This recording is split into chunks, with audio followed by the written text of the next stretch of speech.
Very good. आज पापा America से लेक्चरर आए हुए थे। अरे वाह। और उन्होंने आपको पता है हमें बताया ग्लोबल वार्मिंग के बारे में। ग्लोबल वार्मिंग के बारे में? हाँ पापा, ग्लोबल वार्मिंग का मुद्दा अमेरिका वालों ने उठाया है, इसलिए तो वो दुनिया का एडवांस कंट्री माना जाता है। पूरी दुनिया में वाहवाही हो रही है कि उन्होंने क्या अभियान चलाया है पर्यावरण को बचाने के लिए। बहुत अच्छी बात है। हाँ, इनको जानते हैं आप?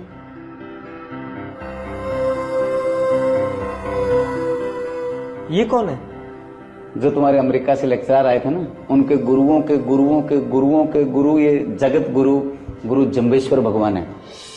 आज से 550 साल पहले राजस्थान के एक छोटे से गांव से ग्लोबल वार्मिंग का मुद्दा उठाया था। लोगों को बताया कि पर्यावरण हमारे लिए क्यों जरूरी है। हमारी विडंबना यही है कि हम अमेरिका के लेक्चररों को तो बहुत ध्यान से सुनते हैं, लेकिन हमारे महापुरुषों ने जो पर्यावरण को लेकर अभियान शुरू किया उस पर हम ध्यान नहीं देते। जब बच्चों की बलिदानी का इतिहास लिखा जाएगा तो या तो गुरु गोविंद सिंह के साहबजादों का नाम आएगा जिन्होंने धर्म को बचाने के लिए अपने आप को बलिदान कर दिया था, या माता अमृता देवी की उन 3 लाडली बेटियों का जिक्र आएगा जिन्होंने पर्यावरण को बचाने के लिए अपने आप को बलिदान कर दिया था। पेड़ों को बचाने के लिए 363 लोगों ने बलिदानी दे दी थी, और माता अमृता देवी ने कहा, सर साठे रुख रहे तो भी सस्तो जान।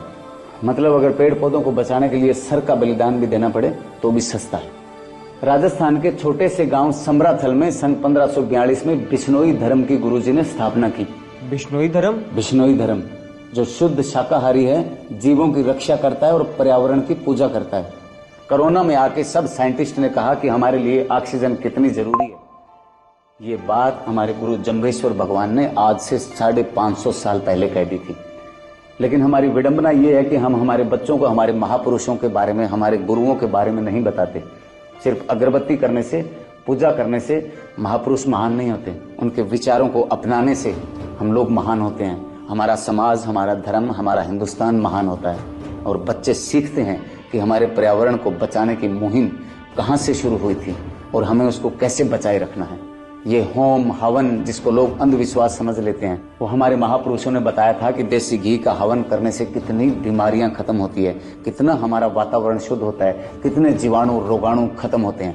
अगली बार जब अमेरिका के लेक्चरर आपके कॉलेज में आए तो उनसे पूछना कि सर आपने एनवायरमेंट की, ग्लोबल वार्मिंग की इंस्पिरेशन कहाँ से ली।